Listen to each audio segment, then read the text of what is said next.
Hey, welcome back. Today we're going to talk a little bit more about Revelation and when it was written and why that is important. So we're going to dive into some things, some history, some archaeology, some facts that we can see both internal and external evidence for dates.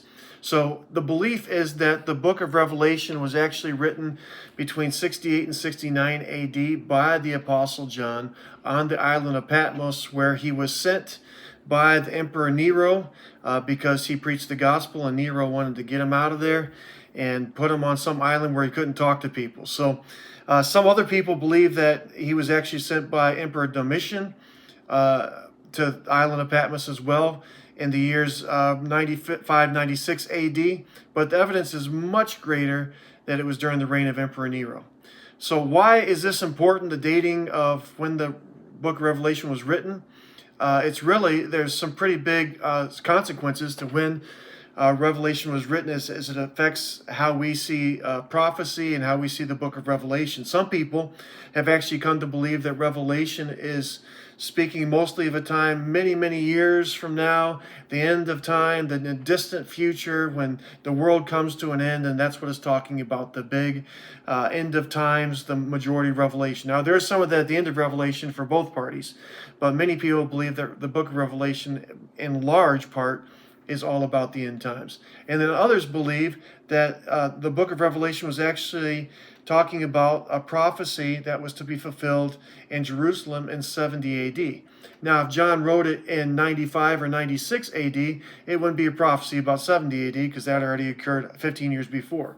So these are some of the reasons that we have to look at this and figure out when it was actually written. In this study, we're actually going to, like I mentioned, we're going to talk about the external and internal evidences for the date of this writing. And I would say actually the most popular view recently has been the late authorship, the 95 AD plus. But it hasn't always been that way. So let's get into this and why it has so much of an impact on our faith. The case for late date authorship of Revelation, that's the 95, 96 AD realm, is there's really only one point that people hold on to for this late date, and that is that Domitian sent him there. And that's only stated by a few church fathers that really get all their information from Irenaeus. And the main issue with Irenaeus, and he's the only one that's really the foundation for all of this, the main issue with him is that he's gotten a lot of things wrong. He had questions about who founded the church, whether it was Peter or John in Jerusalem. And he also keeps on bringing up the fact that Jesus died about 50 years old, which we know is not the case, know not to be true. History has not borne that out, nor has anyone else said that. So we know there's some problems there. There are also some church fathers and historians that actually credit the Emperor Nero, who reigned from 54 to 68 AD, for sending John to Patmos. The thing is, if Domitian sent John to Patmos, John would have been around 90 years old. If Nero sent John to Patmos, then John would have been about 62 years old. Now, you're asking, why do we care about all this? Well, just bear with me. We're getting there. Was John causing all of this chaos in the empire to such a degree that Domitian had to exile him at 90 years old when he's hardly able to walk? He's old. At that time, people talked about the fact that he had to be carried to church when he was in his 90s. And how did he get off of Patmos after being 90 years old to die in Ephesus, which we know he died in Ephesus within 4 years at the age of 94? So these are questions that don't really make sense, but those are some of the questions people have. And think about this for a second. Irenaeus was actually alive around 180 AD. And he's making comments about something that happened in 70 AD, 110 years earlier. And he was from Rome, and he's commenting on Ephesus, which is over 800 miles away. Can you imagine commenting on something that was 110 years beforehand and over 800 miles away without the internet, without all the research capabilities that we have today? There's a good chance you can get some things wrong. And if you're the only one saying this, then there's some issues. We need some corroboration of other facts in history that just aren't there. And lastly, before we dig into the real meat of this, If Domitian had sent John to Patmos, it doesn't exactly mean that there was still a late date of authorship, because Emperor Domitian reigned as emperor from 81 to 96 AD, but he also worked closely with his father and his brother and the Roman military. And according to some historians, Domitian could have had the power to send John to Patmos during his time in the military, which very well could have been before 70 AD. So those are some things to think about with that. But was the book written before 70 AD, when Jerusalem was destroyed, the temple was destroyed, the great tribulation, all those things in Revelation that it's talking about? And so I want to give you a list of 10 evidences that support an early date for the book of Revelation. These are both interior and exterior evidences. So number one is the Syriac Bible. The Syriac Bible is one of the most ancient versions of the New Testament Bible. It's called the Syriac Bible. It's written in 2nd century, and it's a Syrian version called the Peshitta.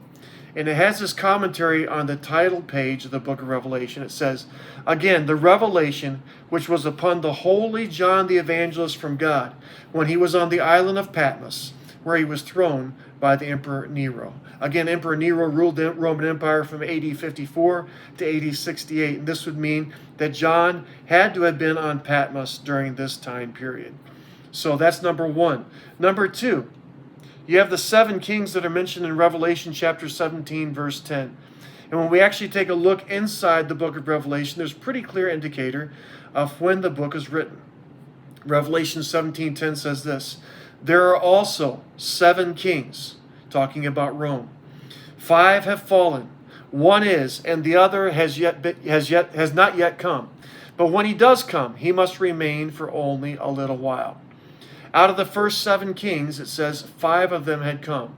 You had the first emperor, Julius Caesar. Second, Emperor Augustus. Third, Emperor Tiberius. Fourth, Emperor Gaius. Fifth, Emperor Claudius. And then it says there's one that's currently in power when John was writing this. He said one is currently in power. And the 6th emperor, believe it or not, was Emperor Nero at the time of this writing. And then it says the 7th one had not yet come. That's Emperor Galba. And he would only remain a little time. He only reigned for 6 months. So the current Caesar at the time of John's writing was the 6th Caesar, Nero. John says this in the book of Revelation. Number 3. Says, even those who pierced him would see him. There's a Hebrew phrase, coming on the clouds. When you see this term, it always speaks of God coming to bring judgment or salvation on a city or a nation. And that's exactly what Jesus came to do in 70 AD. There was judgment on Jerusalem. In Revelations 1:7, it says, look, he is coming on the clouds, and every eye will see him, even those who pierced him, and all peoples on earth will mourn because of him. So shall it be. Amen. The phrase, those who did pierce him, not only references the actual Roman soldiers who literally pierced his side, but it also refers to the people of the 1st century. According to this passage, they were expected to be alive when Revelation was to be fulfilled. The fact that those who did pierce him were not alive in 96 AD because they were killed in the Roman-Jewish War of 70 AD is a clear indicator that Revelation was written before 70 AD.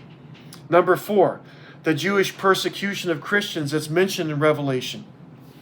The Jewish persecution of Christianity in Revelation 6 and 11 has to prove an early authorship pre-70 AD, because after the destruction of the temple, after the destruction of Jerusalem at 70 AD, the Jews were not in a position to persecute the early church any longer.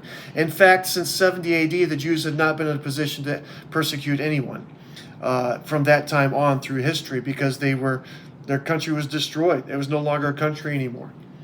Number 5, we see the Judaizing heretics in the church. These are the people that tried to bring newborn Christians who believed in Jesus, who given their lives to him, that believed that he was the one, the sacrifice that paid for all their sins, and they were trying to bring them back into Judaism again, the sacrifices, doing all these things to prove that they were righteous people, and it was actually a heresy in the church. And the issue of the Judaizing heretics in the church, we see in Revelation chapter 2, verse 6. We see it in chapter 9. We see it in verse 15 of chapter 2. We see it in chapter 3, verse 9. It's emphasized in the letters to the 7 churches of Asia in the book of Revelation. This tells us something about the dating of the letter, because the Judaizing heretics lost a great deal of influence after Paul's letters, the epistles, were being circulated, because he addressed those issues directly, that we are saved by grace through faith in Jesus. That's the only way we're saved. We don't go back to the sacrificial system. We don't go back to the old covenant. We have a new covenant, a better covenant, Paul talks about. Also, it makes a lot of sense that the heresy would have been a much smaller issue after so many Jews were slaughtered in 70 AD. In a horrible, horrible time that they lost their country and Jerusalem was completely destroyed. So only an early date of authorship allows for the heretics to be a significant problem still. Number 6, and this is a big one too, the existence of Jerusalem and the temple. The fact that the temple is still up and functioning in Revelation 11 suggests that Revelation was written before the destruction of the temple in 70 AD. If the book of Revelation was written in or around 95, 96 AD, 26 years, 25 years after the destruction of the temple and the holy city, it's shocking that John wouldn't mention the massacre of the city and the temple. But he's talking specifically about those situations that were to come in the 70 AD time period of Revelation. It would also be nearly impossible for anyone to measure the size of the temple and any of the worshipers that are inside it if it was no longer around. Number 7 are the time statements of Revelation, specifically in the book. In Revelation 1:1, it starts the whole book off by saying this: the revelation of Jesus Christ, which God gave him to show his bondservants, the things which must soon take place, and he sent and communicated it by his angel to his bondservant John. Again, things that must soon take place. In Revelation chapter 1, verse 4, John writes it to the 7 churches that are in Asia, only those 7 churches at that time.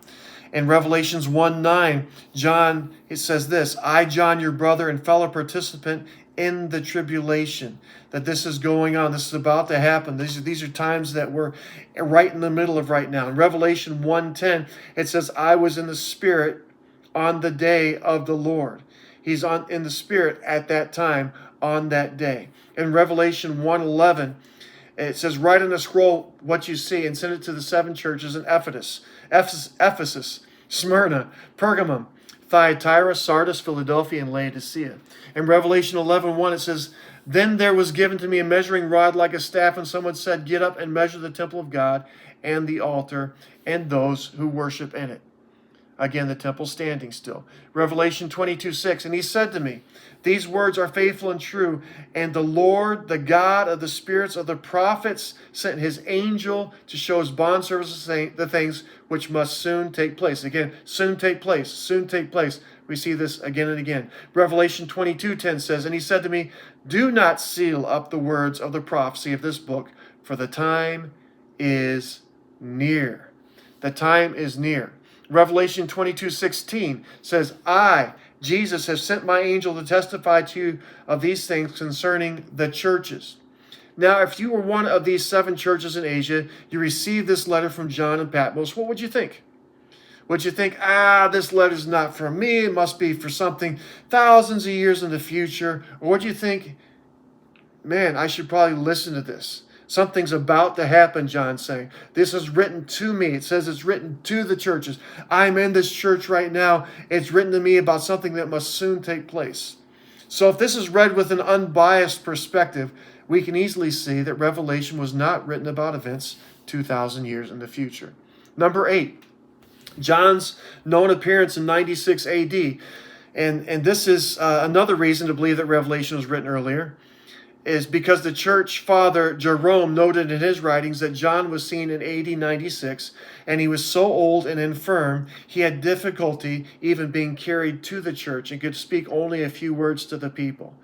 Now, if we put this fact together with Revelation 10:11, which says John must prophesy again concerning many peoples and nations and tongues and kings, it's very difficult to imagine the Apostle John would be able to speak to many nations and many kings at any day after AD 96, since he was already elderly and very feeble.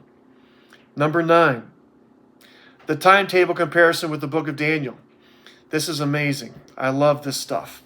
In the book of Daniel, Daniel was told to seal up the vision, for it is a long way off. You see this in Daniel chapter 12, verse 4. This refers to a 483-year wait until Jesus came the first time to fulfill this prophecy. Daniel chapter 9, verse 25 says this, "Know and understand this. From the time the word goes out to restore and rebuild Jerusalem, until the anointed one, the Messiah, the ruler comes, there will be 7 sevens and 62 sevens.